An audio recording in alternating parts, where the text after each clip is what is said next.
बिस्मिल्लाहिर्रहमानिर्रहीम। अस्सलाम वालेकुम। उर्दू क़वायद व ग्रामर लेक्चर में आपको खुशामदीद कहता हूँ। इस लेक्चर में उर्दू ग्रामर के 60 से ज़ायद MCQs का हल दिया गया है, जबकि चैनल की प्लेलिस्ट उर्दू में जाके आप मज़ीद इस तरह के लेक्चर्स भी मुलाहिज़ा कर सकते हैं। इसी वीडियो की डिस्क्रिप्शन में भी मैंने 2 लिंक्स दिए हुए हैं जिनको आप फॉलो कर सकते हैं। तो इस तरह की मज़ीद वीडियोज़ के लिए आपसे गुजारिश है कि चैनल को सब्सक्राइब कर लें और साथ में दिए गए बेल आइकन को भी लाजमी प्रेस कर लें ताकि आपको इस तरह की मज़ीद वीडियोज़ मिलती रहा करें। तो शुरू करते हैं लेक्चर। ज़बान से मुतल्लिक़ मुख्तलिफ़ अमूर का मुताला किसके ज़रिए किया जाता है? तो वो क़वायद के ज़रिए किया जाता है। क़वायद की 2 बड़ी शाखें कौन सी हैं? वो हैं सर्फ़ व नहव। क़वायद की उस शाख को क्या कहते हैं जिसमें लफ्ज़ और उसकी साख्त पर बहस की जाती है? उस शाख को सर्फ़ कहते हैं। उस शाख को क्या कहते हैं जिसमें मरकबात पर बहस की जाती है? उसको नहव कहते हैं।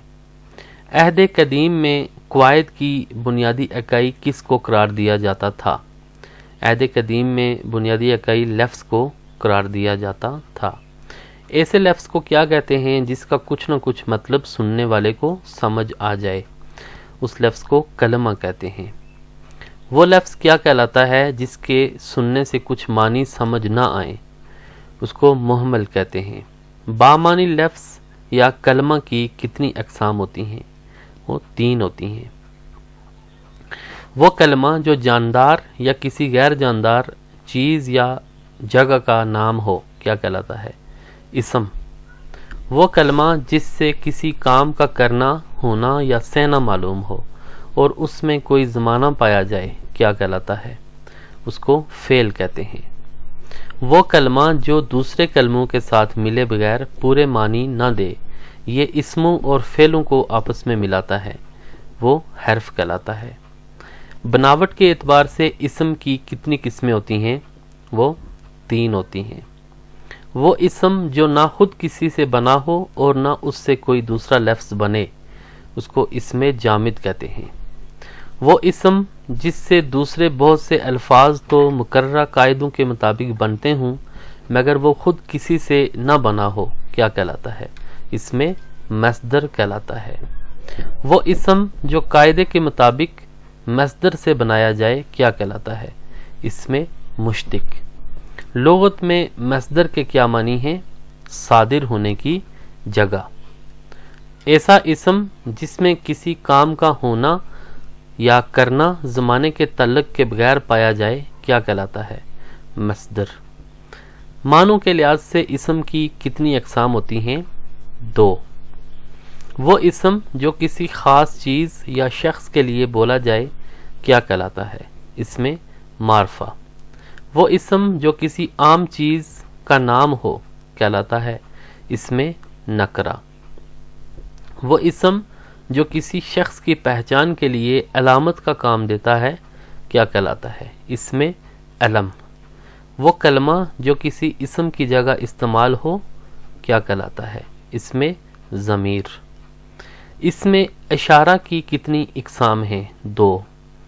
वो इस्म जिससे कलाम में किसी चीज़, जगह या शख्स की तरफ इशारा करते हैं कहलाता है? इसमें इशारा। वो नातमाम इस्म जिसका मतलब पूरे जुमले के बगैर समझ में नहीं आ सकता कहलाता है? इसमें मौसूल। वो इस्म जो किसी की छोटाई को ज़ाहिर करे कहलाता है? इसमें मुसग़्ग़र। वो इस्म जो किसी की बड़ाई को ज़ाहिर करे कहलाता है? इसमें मुकब्बर। वो इस्म जिससे किसी चीज़ की हकीकत दूसरी चीज़ों से पहचानी जाए और उससे कोई वस्फ़ मुराद ना हो कहलाता है? इसमें ज़ात। और वो इस्म जिसमें जगह या वक्त के मानी पाए जाएं कहलाता है? इसमें ज़र्फ़। और वो इस्म जिसमें ज़माने या वक्त का ज़िक्र हो कहलाता है? इसमें ज़र्फ़ ज़मा। जबकि वो इस्म जिसमें औज़ार के मानी पाए जाएं इसमें आला कहलाता है। वो इस्म जो किसी जानदार या गैर जानदार इस्म की आवाज़ को ज़ाहिर करे इसमें सोत कहलाता है। वो इसमें मुश्तिक जो किसी काम के करने वाले को ज़ाहिर करे कहलाता है? इसमें فاعل، وہ اسم مشتق جو اس شخص یا چیز کو ظاہر کرے جس پر کوئی کام واقع ہوا ہو، اسم مفعول کہلاتا ہے۔ وہ کلمہ جو کسی شخص یا چیز کے نام کی جگہ استعمال کیا جاتا ہے، ضمیر کہلاتا ہے۔ وہ اسم جس میں کسی چیز کی خصوصیت معلوم ہو یا کسی چیز کی اچھائی یا برائی کو ظاہر کرے، کہلاتا ہے اسم صفت۔ جس اسم کی صفت بیان کی جائے اسے کیا کہتے ہیں؟ اسم موصوف۔ وہ صفت جو کسی موصوف میں مستقل طور پر پائی جائے کہلاتی ہے صفت ذاتی۔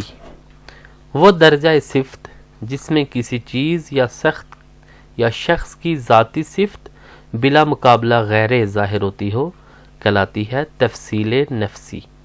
وہ درجہ صفت جس میں چیز یا شخص کو دوسرے پر ترجیح دی جائے، کہلاتی ہے تفصیل بعض۔ اور وہ صفت جس میں کسی چیز کو اس جیسی تمام چیزوں پر ترجیح دی جائے، وہ کہلاتی ہے تفصیل کل۔ اور وہ صفت جو کسی شخص یا چیز کا دوسرے شخص یا چیز سے تعلق یا نسبت ظاہر کرے، کہلاتی ہے صفت نسبتی۔ وہ صفت، وہ اسم جو تعداد کو ظاہر کرے، جس کی تعداد ظاہر کی جائے، کیا کہلاتا ہے؟ اسم عدد۔ وہ صفت جو اپنے موصوف کی ترتیب یا درجے کو ظاہر کرے، صفت عددی کہلاتی ہے۔ اسم عدد میں ڈیش مراد ہوتی ہے، مطلق تعداد۔ وہ فعل جو صرف فاعل کو چاہیے، کیا کہلاتا ہے؟ فعل لازم۔ وہ فعل جو فاعل کے علاوہ مفعول کو بھی چاہیے، کیا کہلاتا ہے؟ فعل متعدی۔ وہ فعل جس کا فاعل معلوم ہو، کہلاتا ہے فعل معروف۔ اور وہ فعل جس کا فاعل معلوم نہ ہو، کہلاتا ہے فعل مجہول۔ وہ فعل جس میں نزدیک کا گزرا ہوا زمانہ پایا جائے، کہلاتا ہے فعل ماضی قریب۔ وہ فعل جس میں دور کا گزرا ہوا زمانہ پایا جائے، کہلاتا ہے فعل ماضی بعید۔ وہ فعل جس میں کام کا گزرے ہوئے زمانے میں جاری رہنا پایا جائے، فعل ماضی استمراری۔ وہ فعل جس میں حال اور مستقبل دونوں زمانے پائے جائیں، فعل مضارع۔ وہ فعل جس میں کسی کام کے کرنے کا حکم پایا جائے، کہلاتا ہے فعل امر۔ وہ فعل جس میں کسی کام کے کرنے سے منع کیا جائے، کہلاتا ہے فعل نہیں۔ وہ فعل جو صرف فاعلوں یا مفعول یا دونوں سے مل کر بات مکمل کرے، فعل تام کہلاتا ہے۔ وہ فعل جب تک فاعل کے علاوہ کوئی اور اسم یا صفت کے ساتھ نہ ملے، وہ بات کو مکمل نہ کرے، کہلاتا ہے فعل ناقص۔